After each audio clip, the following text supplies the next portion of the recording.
Assalamualaikum warahmatullahi wabarakatuh. Salam edukasi lifelong education learning for all, menggali pengetahuan bersama kampus Maya 21. Alhamdulillah sahabat, saya menemui kembali dengan literasi finansial ini dalam penggalian pengetahuan tentang literasi finansial yang saat ini merupakan episode terakhir dalam buku literasi finansial sahabat. Jadi saya selama membuat video dari part 1 sampai saat ini adalah part 8.1 adalah sebuah wawasan, menggali wawasan, memberikan informasi kepada masyarakat melalui literasi ini. Mudah-mudahan apa yang selama ini kita simak dari video 1 sampai video akhir ini dalam literasi finansial bermanfaat untuk diri saya dan sahabat semua. Dan sahabatku, untuk pada episode atau bagian part 8.1 ini masih kita mengantisipasi kejahatan finansial. Karena apa? Ada kiat-kiat sahabat untuk mengantisipasi. Mudah-mudahan kiat-kiat ini adalah kita pahami bersama, sehingga kita apabila menerima informasi-informasi yang masuk ke kita harus mewaspadainya. Karena harapan dari apa? Dengan literasi finansial sahabat, masyarakat akan paham tentang pengelolaan dan perencanaan keuangan, sehingga kemakmuran dan kesejahteraan masyarakat bisa kita peroleh. Tidak hanya yang memahami tentang literasi finansial itu tingkat menengah ke atas saja sahabat, tapi kita pun sebagai masyarakat di kampung, di desa, tentu kita pun harus mampu mengetahui, memahami tentang literasi finansial. Oke. Mungkin saya sampaikan kepada sebelum saya kepada sahabatku yang ada di pendidikan non formal, karena langsung bersentuhan dengan masyarakat. Ayo kita bisa membagikan video ini sebagai wawasan masyarakat, mudah-mudahan bermanfaat gitu sahabat ya. Oke, kita ke kiat-kiat sahabat, ke kiat-kiat bagaimana sih mengantisipasi apabila kita mendapatkan informasi-informasi yang berhubungan dengan kita sebagai masyarakat. Dan informasi itu kita, apakah itu akan ada modus kejahatan ke kita atau tidak. Makanya perlu ada antisipasi agar kita mewaspadai sehingga kita aman, tidak terdampak daripada informasi tersebut. Karena zaman sekarang sahabat, dengan teknologi bisa informasi itu bisa informasi tak jelas, tidak jelas, sehingga kalau informasi kita langsung terima maka akan bahaya, bisa terprovokasi, bisa terkena modus kejahatan dan lain sebagainya. Oleh karena itu, ayo kita waspadai. Barangkali kita menerima informasi-informasi, apalagi terutama yang berhubungan dengan nanti akan modus jahat ke kita dengan keuangan kita. Untuk itu ayo kita bersama meliterasi diri kita sendiri dan mengingatkan kepada semuanya. Oke, kiat yang pertama sahabat, apabila kita menerima informasi harus tenang dalam menerima informasi. Apabila kita menerima informasi, jangan langsung panik sahabat, tenang saja dulu. Informasi ini ditelaah dulu. Diterima boleh kita terima, tapi jangan sampai gugup lah, gagap gugup gitu ya. Jangan terpancing dulu, santai dulu, informasinya bagaimana ini, biar jelas dulu, biar kita nanti klarifikasi dulu, biar kita nanti analisa dulu. Jangan sampai kita buru-buru ada informasi langsung ditanggapi, wah ini bener nih, wah ini bagus nih, wah ini jelek nih, wah ini tuh akan bahaya. Oleh karena itu kita tenang saja sahabat. Apabila menerima informasi apapun, terimalah dengan tenang. Oke. Kemudian yang kedua sahabat, bila mana kita menerima informasi, waspada jika menerima tawaran yang menguntungkan. Banyak sekali tawaran-tawaran kepada kita. Misalnya Anda asal mau bergabung dengan kita akan mendapatkan perolehan misalnya keuntungan yang begini besar, dari sekian modal sekian akan berlipat ganda misalkan gitu. Hati-hati sahabat, hati-hati, itu belum tentu kebenarannya. Oleh karena itu kita mendapatkan tawaran-tawaran itu harus digali dulu informasinya lebih dalam, sehingga kita tidak terjebak barangkali ada modus-modus kejahatan buat diri kita gitu sahabat. Jadi tawaran apapun kita waspadai, kalau sudah jelas boleh kita ikut atau bagaimana, tapi lebih baik kita antisipasi dulu, waspadai dulu agar kejahatan-kejahatan tidak menembus ke diri kita gitu sahabat. Kemudian sahabat, yang ketiga, jangan mudah tergiur dengan tawaran. Seperti tadi, banyak sekali. Kalau tadi yang menguntungkan, kalau sekarang banyak tawaran-tawaran yang lain.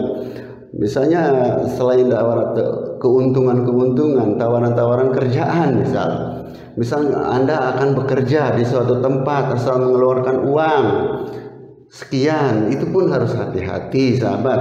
Jangan sampai kita karena butuh pekerjaan kita mengeluarkan uang, ternyata orang yang mengajak itu adalah modus hanya untuk mencari keuntungan, menawarkan itu hanya mencari keuntungan saja. Itu pun hati-hati, harus jelas. Kalau memang itu mengajak ke kita, teliti dulu. Itu adalah sebagai antisipasi kita agar kita tidak terjebak atau terkena oleh orang-orang yang ingin jahat ke kita. Oke, kemudian jangan mudah panik. Seperti telah saya sampaikan tadi sahabat, apabila informasi baik, jelek dan lain sebagainya, kita rileks saja, santai saja, jangan panik sahabat.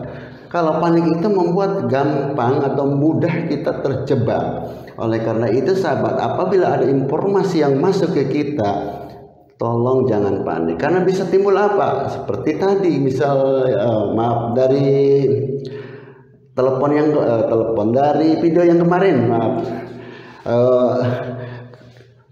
video yang kemarin kan kita kalau ada informasi misalnya saudara Anda sekarang ada di polisi, saudara Anda sekarang kecelakaan, sekarang ada di rumah sakit. Oleh karena itu sebelum ini untuk biaya tolong dikirimkan, atau pulsanya tolong dikirimkan karena pulsa saya memang sudah habis misal. Itu bisa karena kepanikan kita bisa mengirim pulsa, bisa transfer uang karena kepanikan. Oleh karena itu jangan panik sahabat, jangan panik gitu.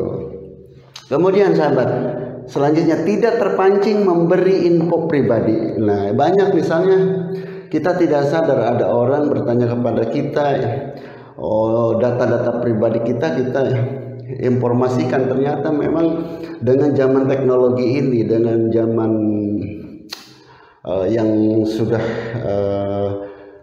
kebutuhan ekonomi yang sangat tinggi sahabat, orang itu akan berbuat bisa saja dengan data kita, menggunakan data kita dimanfaatkan untuk kepentingan pribadinya. Oleh karena itu ayo mengingatkan diri saya dan sahabat semua, jangan sampai data-data kita, data pribadi kita diinformasikan kepada orang-orang yang tidak bertanggung jawab. Kita pakai privasi, kita harus privasi semua. Hati-hati sahabat, karena ini banyak sekali oknum-oknum yang ingin memanfaatkan apabila kita tidak bisa mengantisipasinya.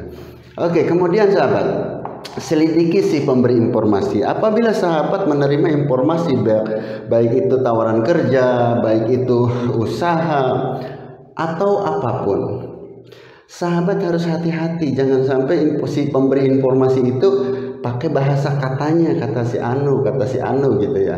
Harus jelas dulu informasinya ini dari mana, siapa pemberi informasinya, benar tidak informasi ini untuk kita, memang untuk baik untuk kita. Jadi jangan sampai si pemberi informasi ini kita tidak tahu sahabat. Jangan sampai, kita harus pahami orang yang memberikan informasi tersebut gitu sahabat. Kemudian selanjutnya, pelajari perusahaan yang membuat produk. Misalkan ada sebuah yang tawaran ke kita, masuk ke email, ke WA, ke SMS, atau melalui IG, melalui yang lain-lain gitu ya, aplikasi-aplikasi yang sekarang sedang kita gunakan gitu. Nah, penawaran sebuah produk ini jangan sampai kita langsung merespon. Karena kita senang kita langsung respon, jangan sahabat. Kita telah dulu produk ini, kemudian perusahaan yang membuatnya kita cari dulu, googling dulu, cari, searching dulu gitu. Benar tidak nih produk yang dari perusahaan ini, kita pelajari dulu gitu sahabat. Jangan sampai itu terjebak oleh informasi yang tidak jelas seperti itu. Kemudian sahabat, jangan ragu dan takut bertanya apabila kita diberikan informasi dari seseorang, baik itu menawarkan sesuatu ataupun memberikan peluang untuk kita. Harus banyak bertanya dan detail sahabat. Tanya, jangan takut, jangan ragu sahabat. Kita tanyakan saja, misalnya menawarkan produknya harus detail. Tanya produk dari mana, atau produknya manfaatnya bagaimana, produksinya di mana, terus bagaimana risiko kalau rusaknya, udah tanya semua. Itu apabila orang menawarkan produk. Jangan sampai, atau menawarkan peluang kerja, jangan sampai kita tidak menanyakan, kita tanyakan kerjanya apa, kerjanya di mana, perusahaannya apa, perusahaannya di mana. Tanyakan semua sahabat, agar kita mendapatkan informasi itu jelas, tidak sampai kita terjebak oleh orang-orang atau oknum yang ingin menjahati kita, sehingga kita bisa mengantisipasi gitu sahabat. Oke. Kemudian apabila kita nih mau belanja online sahabat, sekarang kan sudah sistem online yang kita belanja, tapi kita jangan asal online saja, harus yang memang legal gitu. Onlinenya harus yang legal, jangan sampai kita beli online tapi dari online yang tidak sah, yang tidak jelas, itu ilegal. Sehingga apa? Kita lihat, kalau barang-barang memang itu sudah diakui dan legal dari toko online itu, maka online itu akan memberikan ulasan-ulasan. Dari ulasan-ulasan itu sebagai alat untuk deteksi kita untuk belanja di online gitu sahabat. Jadi jangan sampai kita belanja tidak jelas hanya karena tertarik kita langsung beli saja, padahal produk itu bisa saja tidak sesuai harapan kita gitu. Kemudian sahabat, tanya resiko produk. Bila orang menawarkan lagi, mengantisipasi saja nih sahabat, apabila menawarkan produk, resikonya ada garansi tidak, bagaimana kalau rusak, berapa garansinya, terus produknya dari perusahaannya harus jelas. Jadi resiko apabila produk itu kita beli, ada resiko apa yang diberikan untuk kita, itu sahabat. Harus ada penjelasan. Kita tanya tentang misalnya ada asuransinya, ada garansinya gitu ya. Itu jangan sampai kita lupa untuk menanyakan gitu sahabat. Oke, selanjutnya sahabat, di dalam mengantisipasi atau kiat mengantisipasi untuk pengamanan diri kita di dalam mengamankan kejahatan finansial ini jangan sampai terjadi ya sahabat ya, yaitu cek perusahaan legal atau ilegal. Setelah tadi saya sampaikan, apabila kita ada yang menawarkan sebuah produk, apabila kita ditawarkan pekerjaan, peluang bisnis, peluang pekerjaan, jangan lupa sahabat, tanyakan dulu perusahaannya di mana, ilegal atau tidak. Jangan sampai itu bodong gitu ya, tidak jelas perusahaannya, cuma menawarkan peluang ke kita, pekerjaan atau bisnis, ternyata hanya kita dimanfaatkan saja. Hati-hati sahabat, untuk itu cek dulu perusahaannya yang jelas, ilegal atau legal gitu sahabat. Kemudian buat akad perjanjian. Kalau kita ada sebuah penawaran apapun, baik bisnis, peluang kerja, atau kita bikinlah akad kita, perjanjian. Bagaimana nih apabila kita ditawarkan sebuah peluang ini, apa kebaikan diri kita dan apa yang akan diperoleh resiko kita, dituangkan dalam sebuah akad perjanjian gitu sahabat. Jangan lupa kita buat perjanjian di atas materai sebagai bukti kekuatan hukum kita bersama gitu sahabat.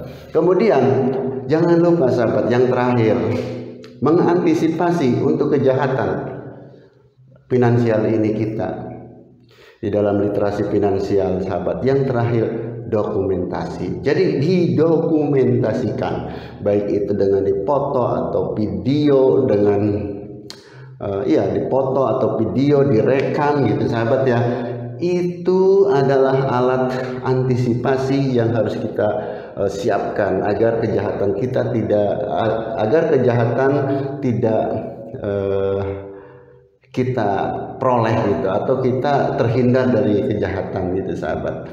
Oke sahabat, itulah kiat-kiat dalam mengantisipasi kejahatan finansial dalam 48 ini di dalam sebuah buku literasi finansial sahabat. Itu adalah edukasi buat diri saya dan sahabat semua. Bagi yang mau menyimak, mudah-mudahan ini bermanfaat, dan nanti saya akan melanjutkan dengan sebuah buku yaitu literasi baca sahabat.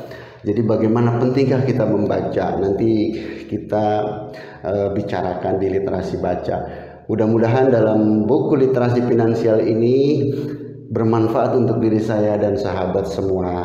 Semoga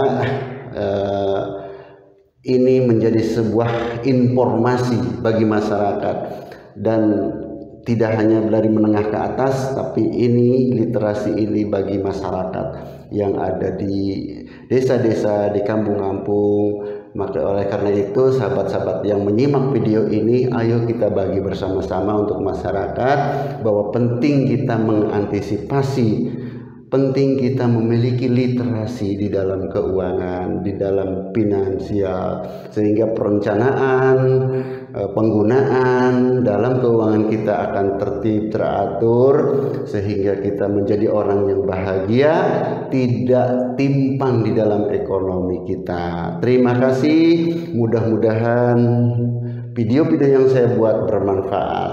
Assalamualaikum warahmatullahi wabarakatuh.